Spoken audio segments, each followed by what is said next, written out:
everybody, my name is NicoD. Today I want to talk about using the Odroid XU4 as a desktop computer. I've been using it now for 5 days without turning on my normal PC, and I must say I'm rather amazed about how well it goes. The Odroid has got a few advantages against normal PCs, but also a few disadvantages. Advantage number one is it's very silent compared to my normal PC. There's no background noise. I am using a 12 volt fan on it. This fan doesn't work that good, so I have to clock the big cores to 1800 MHz so it doesn't throttle. I also have got a 5 volt fan, but this fan makes a lot more noise, but it works a lot better. I can use my big cores to 2 GHz with this, but it makes a lot more noise, so I choose to use the 12 volt fan instead. The second advantage is it only uses 15 watts instead of the 150 watt of my normal PC, so that's a great advantage. It's 10 times more power efficient. The disadvantages are the YouTube playback isn't perfect. In 1080p it stutters sometimes, and it starts rebuffering the video sometimes, so that's not very good, but in 720p it works great. Except when it's 60 frames a second, then it starts to stutter again. So that's a disadvantage. Then you have to go to 480p, so that's not very good. Second big disadvantage is it crashes a lot. It's not very stable. When you go to full screen in YouTube, it crashes sometimes, or when you start a game it crashes sometimes, so that's a great disadvantage. If that could be fixed, then it would be a perfect desktop computer for me. I don't mind too much about the YouTube experience, but when it crashes, that's something that gets me off.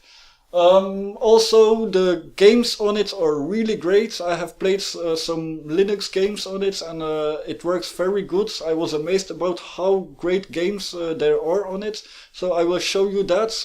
Also, the programs on it are all free and all very good.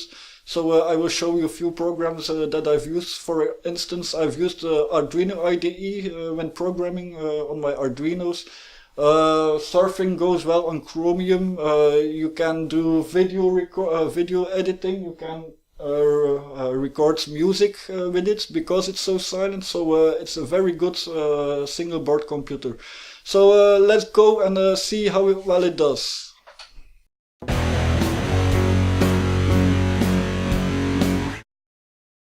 I again used the Gamestation Turbo distro. In my review video about the XU4 I showed where to download it. Just search for Gamestation Turbo XU4 in Google and you will find it. It does need some setting up. The first time it boots, just let it sit, and after 2 minutes or so it will reboot to resize the SD card or the eMMC. Then it boots up in NicoD, and also an emulator starts up. Just close that emulator, close NicoD, and then go here to Startup Applications, deselect NicoD and GCD-emu. Then I connected my Wi-Fi, and as with every Linux distro, I first do sudo apt-get update. The default password for the user Odroid and for the root is Odroid, all without capital letters. So after the updates, of course I do sudo apt-get upgrades, and then after that I will do sudo apt-get dist upgrades. After all that, if we do sudo apt-get upgrade, we will see that there are still a few packages that can be removed. Here you can see it, those packages have to be removed, so we have to do sudo apt-get auto remove. And also there is a package Moonlight Embedded that has been held back, and I will show you how to fix that.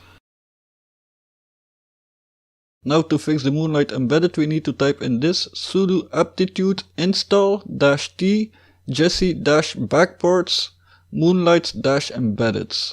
So the first choice you need to choose no, the second one again no, and the third choice is a good choice, and there you have to choose yes, and then it will fix everything. There is an icon here on the desktop. Don't use this. Set up Odroid Gamestation Turbo. There's a bug in it. If you change your username or your password with it, it will block you out of the Linux. So we have to do this manually. So super user as you password is Odroid, and then we type in this. Okay, and now just choose your new passwords and type it in 2 times.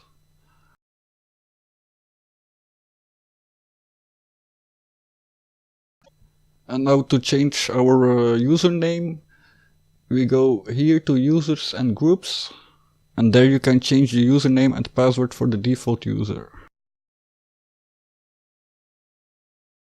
Then I arrange my taskbars like I want them. So the temperature of the CPUs I set underneath. I add 2 frequency monitors, one for the small cores and one for the big cores. Also, I will add a system monitor to see the load of the CPUs. So I move them a bit, and the second one I go to properties. And there you can choose a CPU for, and that's the big cores. Also up there I add a network monitor. And as last I add a custom application launcher for PAVU control. That is the volume control on this Linux distro. The volume button that is in the corner over there doesn't work, so this is better.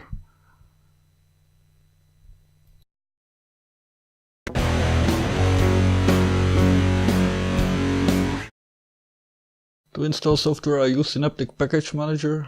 This works very good. You can do it all manually in the terminal, but with this package manager I've never had any problems. So the great advantage with it is you can browse through all the available programs, so you can look if you don't know the name for something. Also you find all the games here that are optimized for the Odroid XU4, so that's a great thing.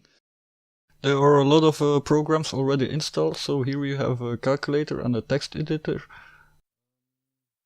Here in graphics there's a GNU image manipulator. This is a Photoshop-like program with a lot of features, a lot of effects. Then here there's LibreOffice with Office Writer and with all the other Office products. So here in Internet there is Chromium and Firefox. Firefox, the surfing is very slow and it crashes sometimes, so Chromium is the best choice. Here in video, the best video player I found was a GNOME player. And then in system tools there's a lot of tools. So you have the Mati system monitor here. Also the program to change your CPU speed is there.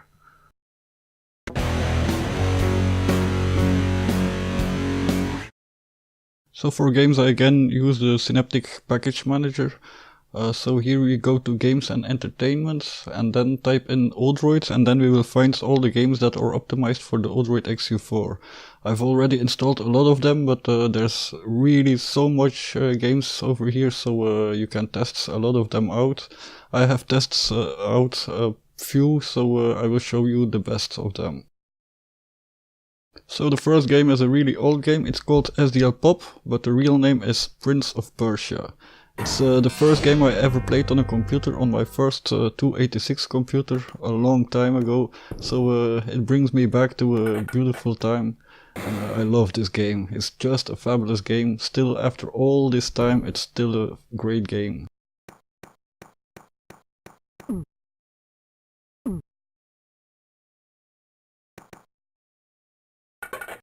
The next game is Armageddon. It's a very simple Tron 3D game. You leave behind a wall wherever you pass, and you have to try to encapsulate your competitors. I like this game a lot. I played it on my Odroid C2 a lot when I was on vacation, so this is really a cool game which can take away a lot of time from you.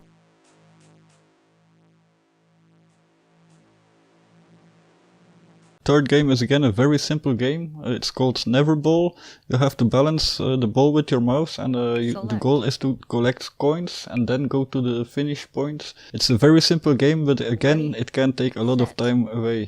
The moment when I started playing this I couldn't stop, so I like this game.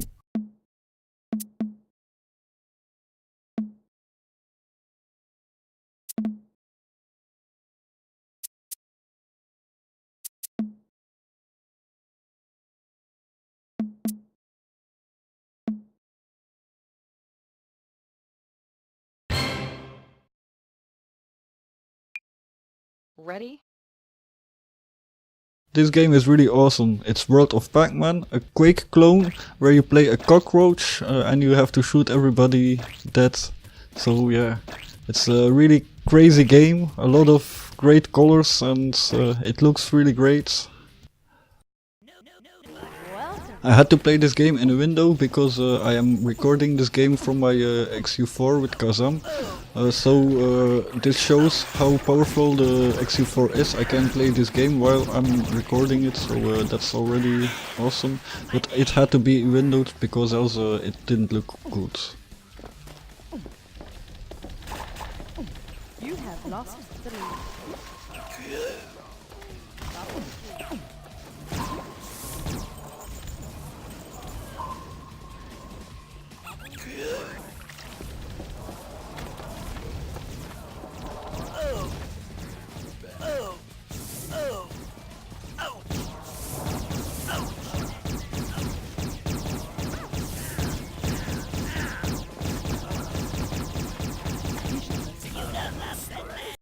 Now again, a first-person shooter. It's again a Quake clone, and I like this game a bit more than World of Pac-Man. World of Pac-Man is great, but this is awesome.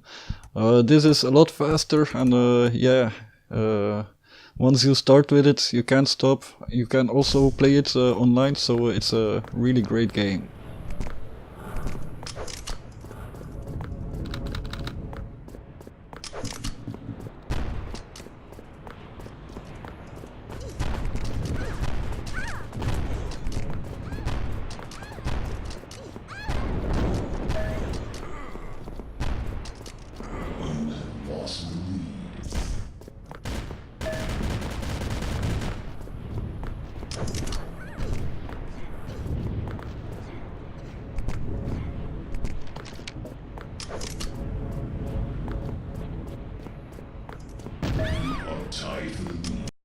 Then the last game is Edgecraft Championship.